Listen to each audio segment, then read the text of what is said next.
Hi everyone. Hi. Hey. I'm going to read a story today. It's called Fish is Fish. Fish is Fish, and it's by Leo Leonni, published by Anderson Press.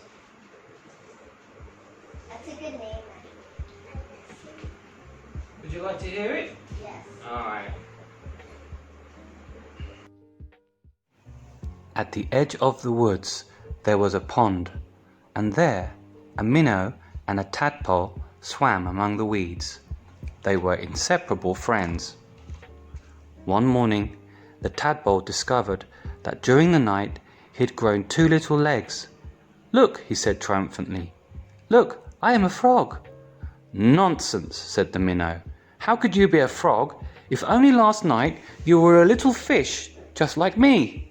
They argued and argued until finally the tadpole said, "Frogs are frogs and fish is fish, and that's that." In the weeks that followed, the tadpole grew tiny front legs and his tail got smaller and smaller. Which one is the tadpole, Chloe? Yeah.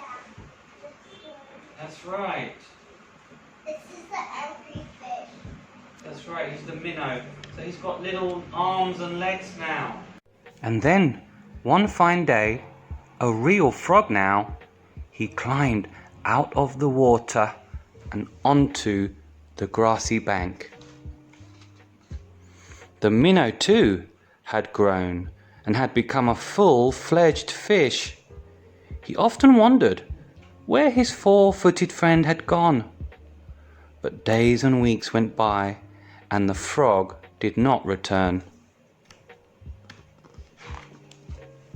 Then, one day, with a happy splash that shook the weeds, the frog jumped into the pond. "Where have you been?" asked the fish excitedly. "I have been around the world, hopping here and there," said the frog, "and I have seen extraordinary things." "Like what?" asked the fish. "Birds," said the frog mysteriously. "Birds." And he told the fish about the birds, who had wings and 2 legs and many, many colours. As the frog talked, his friend saw the birds fly through his mind like large feathered fish. "What else?" asked the fish impatiently. "Cows," said the frog. "Cows. They have 4 legs, horns, eat grass, and carry pink bags of milk." "And people," said the frog. "Men, women, children." And he talked and talked until it was dark in the pond. But the pictures in the fish's mind was full of lights and colours and marvellous things, and he couldn't sleep. Ah, if he could only jump about like his friend and see that wonderful world. That wonderful world. Look at that fish. Why do you think they all look like fish? Because he wants to be one of them.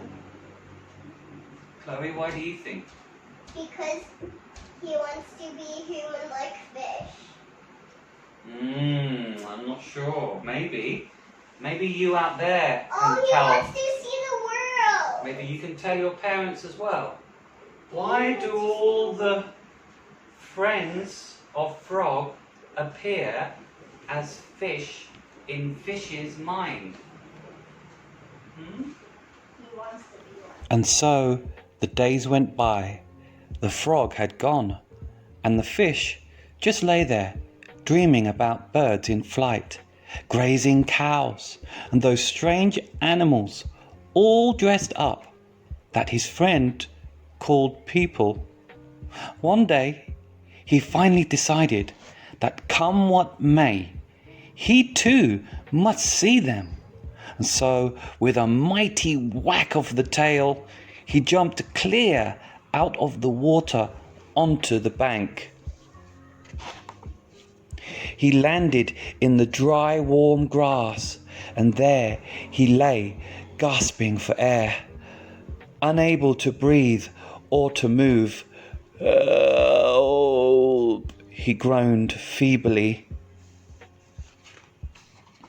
Luckily, the frog, who had been hunting butterflies nearby, saw him and with all his strength pushed him back into the pond.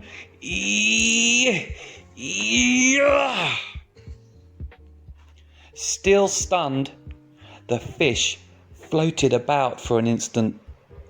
Then he breathed deeply, letting the clean, cool water run through his gills. Now he felt weightless again, and with an ever so slight motion of the tail, he could move to and fro, up and down as before. The sun rays reached down within the weeds and gently shifted patches of luminous colour. This world was surely the most beautiful of all worlds.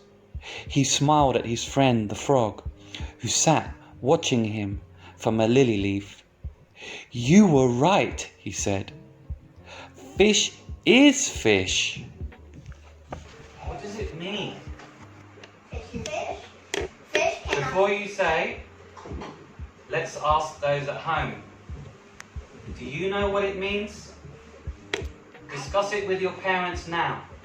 And if you can, write a little summary and send it to Google Classroom. Okay? Thanks for listening. Bye.